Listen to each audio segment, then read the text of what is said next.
네, 안녕하십니까. 항공서비스학과 서효원입니다. 네, 여러분들과 오늘 함께 나눌 이야기는 공감 화법에 관한 것입니다. 화법이라고 하니까 마치 뭔가 공감을 잘할 수 있는 스킬이나 팁을 여러분들께 말씀을 드려야 할 것 같은데 사실 그러한 것이 아니라 오늘 우리가 이야기할 것은 우리가 살아가는 데 있어서 공감이 얼마나 중요한 것인지, 그리고 그 공감을 하기 위해선 우리가 어떠한 마음가짐과 태도를 지녀야 하는지에 대해서 이야기해 보려고 합니다. 말에 대한 중요성은 여러분 모두 잘 알고 계실 거라 생각을 하는데요. 한번 읽어보겠습니다. 말과 글은 머리에만 남겨지는 게 아닙니다. 가슴에도 새겨집니다. 마음 깊숙이 꽂힌 언어는 지지 않는 꽃입니다. 우린 그 꽃을 바라보며 위안을 얻기도 합니다. 네, 언어의 온도라는 책에 나와 있는 글귀인데요. 이처럼 우리 마음에 들어온 말은 쉽게 사라지지 않습니다. 따라서 우리는 상대방에게 한마디를 하더라도 진정성이 담긴 칭찬, 그리고 그 사람의 재능을 인정해주는 한마디, 그리고 사랑한다는 이러한 따뜻한 한마디의 말을 선사하는 것이 매우 중요합니다. 저는 가끔 학생들이나 친구들에게 인간관계를 좀 정리해야 되겠다라는 그런 말을 들을 때가 있습니다. 사람이란 이 관계 속에서 살아가는 것이기 때문에 관계를 정리하는 것은 그 사람에게 큰 상처가 되는 일입니다. 그럼에도 불구하고 관계를 정리하겠다라는 것은 더 큰 상처를 그 사람이 상대방으로부터 받았기 때문이겠죠. 그러한 상처는 어디서부터 올까요? 저는 말이라고 생각을 합니다.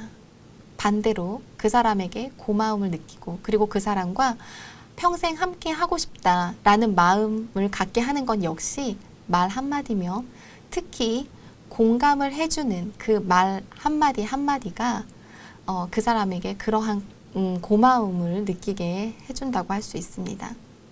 그럼 여러분에게 한번 물어보겠습니다. 여러분은 공감을 잘 하는 사람들인가요? 네, 그렇다고 이야기하는 학생도 있고 바로 대답이 나오지 않는 학생들도 있을 겁니다. 그렇다면 공감이란 무엇일까요? 우리는 TV에서 어려운 형편에 있거나 몸이 아픈 사람들을 볼 때면 눈물을 주르륵 흘리기도 합니다. 이러한 감정은 공감이라 할 수 없습니다. 이러한 감정은 동정에 가깝습니다.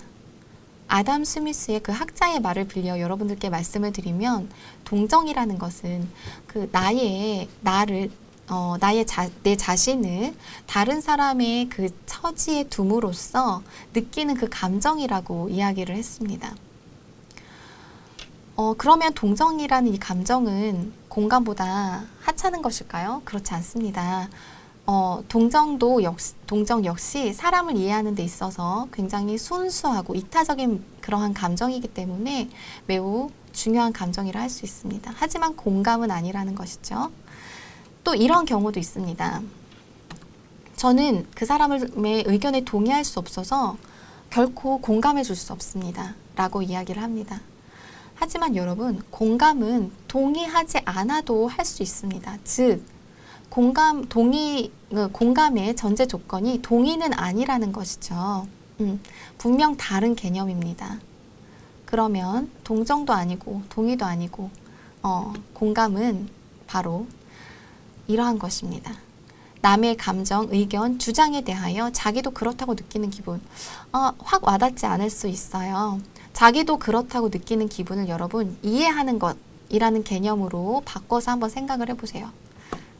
좀 더 간단하게 정리를 해드리겠습니다. 마지막 줄에 있는 그 개념을 한번 보도록 할게요. 즉, 공감은 상대방을 진심으로 이해하려는 것이고 알려고 노력하는 것이다. 네, 매우 중요한 두 가지가 나왔습니다. 이해하려는 것, 그리고 알려고 노력하는 것. 이러한 공감은 우리가 살아가는 데 있어 매우 중요하다고 말씀을 드렸죠. 공감의 시대라는 책에 이렇게 나와 있습니다. 현 시대의 위기를 극복하기 위해 공감이 필요하다. 인간의 운명을 결정하는 미래 사회는 공감의 시대이다. 그리고 30년간 정신과 의사로 많은 사람들의 마음을 치유한 그 정혜신 작가의 당신이 옳다라는 책에선 이렇게까지 이야기를 하고 있습니다. 공감은 사람을 살리는 결정적인 힘, 심리적 CPR이다 라고까지 이야기를 하고 있습니다. 그러면 이렇게 중요한 공감을 우리는 잘 하기 위해서 어떤 마음가짐과 태도를 지녀야 할까요? 원칙이 있습니다. 첫 번째, 충고나 조언은 금물입니다. 나 정말 힘들어. 지금 내가 뭘 해야 할지 도대체 모르겠어. 그냥 다 싫어. 사라져버리고 싶어. 라고 이야기하는 사람에게 여러분 충고나 조언을 하면 뭐 이런 식으로 얘기할 수 있을까요? 네가 힘든 건 정말 이해가 돼. 하지만 네가 지금 그런 생각을 하면 너희 어머니께서 얼마나 속상하시겠어. 너라도 지금 정신 차리고 버텨야 하지 않겠니? 혹은 회사 그만둬야겠어요. 하루하루 버티기 정말 힘들어요. 사는 게 지옥 같아요. 라고 말하는 사람에게 또 조언을 합니다. 지금처럼 힘든 시기에 나가면 다른 일 찾기 어려워. 네가 아직 경험이 없어서 내가 알려주는 건데 회사에서 월급 받는 게 좋은 거야. 라고 얘기를 한다면 이 사람은 위로를 받을 수 있을까요? 아니죠. 이러한 어이가 없고 분노는 정말 더 치다를 수 있고 또 이 사람과는 정말 다신 얘기하고 싶지 않아. 대화가 차단되게 마련입니다. 그럼 우리는 이런 충고나 조언이 아닌 그 사람에게 무엇을 해주면 좋을까요? 물어봐 주시면 됩니다. 요즘 마음이 어떠세요? 이 질문 하나가 심리적 심폐소생술을 시작하게 만들기도 한다라고 정혜신 작가는 얘기를 하고 있습니다. 즉 이렇게 얘기를 해볼까요? 그렇구나. 떠나고 싶을 정도로 네가 힘들구나. 무슨 일이 있었어? 네가 그런 감정을 느끼는 데는 분명 이유가 있을 텐데 무슨 일인지 이야기해봐. 네가 그렇게 화가 날 만한 일이 있었나 보구나. 이렇게 이야기를 해주시면 됩니다. 물어보고 그 사람을 이해하기 위해서 우리가 알아야 하잖아요. 그러니까 천천히 한번 물어봐 주시고 거기에 집중해 주시면 됩니다. 두 번째 원칙이 있습니다. 평가나 판단을 하지 말자입니다. 그 마셸 로젠버그의 그 학자의 비폭력 대화라는 책에서는 폭력적인 대화를 이렇게 정의합니다. 욕설을 하거나 조롱을 하는 것이 폭력적인 대화가 아니라 평가와 판단이 난무하는 대화를 폭력적인 대화라고 이야기를 합니다. 우리는 누군가를 만났을 때 평가와 판단을 하는 그런 습관을 자기도 모르게 가질 때가 있습니다. 네가 그럼 그렇지. 요즘 애들은 다 똑같아. 꼰대들은 어쩔 수 없어. 이런 평가와 판단은 상대방을 이해하고 아는 데 있어서 가장 큰 장애물입니다. 그럼 평가와 판단 대신 우린 무엇을 하면 될까요? 그 사람의 상대방의 그 감정을 알아주면 됩니다. 그 마음이 옳다는 것을 누군가 알아주기만 하면 부술 마음도 죽이고 싶은 마음도 없어진다. 비로소 분노의 지옥에서 빠져나온다. 네, 정말 맞는 말이죠. 아, 나 정말 화가 나. 진짜 그 사람이 너무 미워. 라고 얘기했을 때 그래, 너의 감정은 지금 충분히 마땅해. 너의 지금 상황에서 그러한 감정을 충분히 가질 수 있어.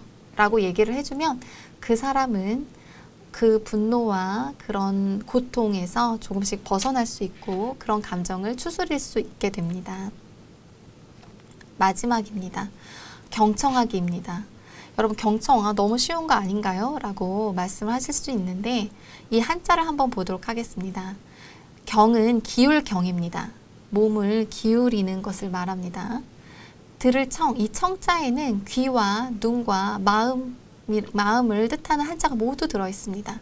즉 귀로 듣고 눈으로 보고 마음으로 공감해야지만 비로소 경청이라고 할 수 있는 것입니다. 즉 경청하는 사람은 잘 듣는 사람은 태도부터 다릅니다. 말하는 사람의 상대방에게 몸을 기울이고 눈을 마주하며 진심으로 상대를 이해하려고 합니다. 이것이 바로 경청인 것이죠. 네, 여러분.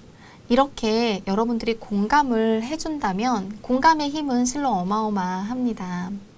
그 메리 골든의 공감의 뿌리라는 그런 교육 프로그램이 있습니다. 이 프로그램은 캐나다에서 시작된 것인데 생후 12개월이 안 된 그 갓난아기를 초중등학교 교실로 초대해서 아이들로 이렇게 하여금 그 아기의 성장 과정을 보여주는 겁니다. 이 사진은 초대된 아기의 사진인데요. 그 선생님은 학생들에게 이렇게 묻습니다. 이 아기가 교실에 들어왔을 때 어떤 기분이었을까요? 아기가 지금 어떤 감정을 가지고 있을까요? 아기는 지금 무엇을 하고 싶을까요? 이렇게 물어봅니다. 그러면 학생들은 이렇게 눈을 맞추고 그 아기의 감정에 공감하기 위해서 최선의 노력을 합니다. 이 교육 프로그램이 끝나면 학생들은 아기에게 편지를 써준다고 해요. 이 편지의 한 구절입니다. 엘리가 아기 이름인가 봐요. 난 네가 새로운 경험으로 행복한 시간을 보내고 친구들의 감정을 이해하며 아름답게 살았으면 좋겠어. 라고 편지를 써줬습니다. 아기는 말도 할 수 없고 걷지도 못합니다.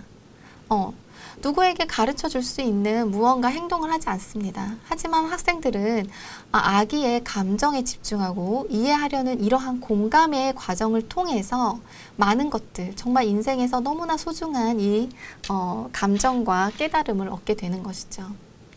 이 프로그램은 캐나다에서 시작됐다고 말씀드렸는데 우리나라에도 작년 2019년도에 초중등 학교에 도입이 되었다고 합니다. 그래서 캐나다에서는 이런 프로그램을 10년 동안 진행한 후에 조사한 결과 따돌림 현상과 괴롭힘 이러한 것들이 90%가량 감소했다는 그런 연구 결과가 있다고 합니다. 네, 저의 그 강의를 마치면서 간단하게 정리해 보겠습니다. 공감은 상대방을 진심으로 이해하려는 것, 그리고 알려고 노력하는 것입니다. 그냥 슬퍼하고 그 고통을 함께 하면서 눈물을 주르륵 흘리는 것이 아니라는 것이죠. 그래서 우리는 이러한 공감을 하기 위해선 상대에게 충고나 조언 대신 천천히 그 사람의 상태나 마음에 대해, 감정에 대해 물어봐 주시면 됩니다. 두 번째, 평가와 판단은 금물입니다. 상대방의 감정에 집중해 주십시오. 그리고 마지막으로 경청하기입니다. 몸을 기울이고 눈과 귀와 마음을 다해서 귀로 듣고 눈으로 보고 마음을 다해서 경청해 주시기 바랍니다. 이렇게 여러분들이 공감해 주신다면 여러분들은 사랑과의 관계 안에서 분명 사랑받는 사람이 될 것이고 만나고 싶어 하는 사람이 될 것입니다. 그리고 여러분들은 또 주위에 희망과 용기를 선물할 수 있는 그런 소중한 사람이 될 것이라 확신합니다. 네, 저의 강의는 여기까지입니다. 잘 들어주셔서 감사합니다.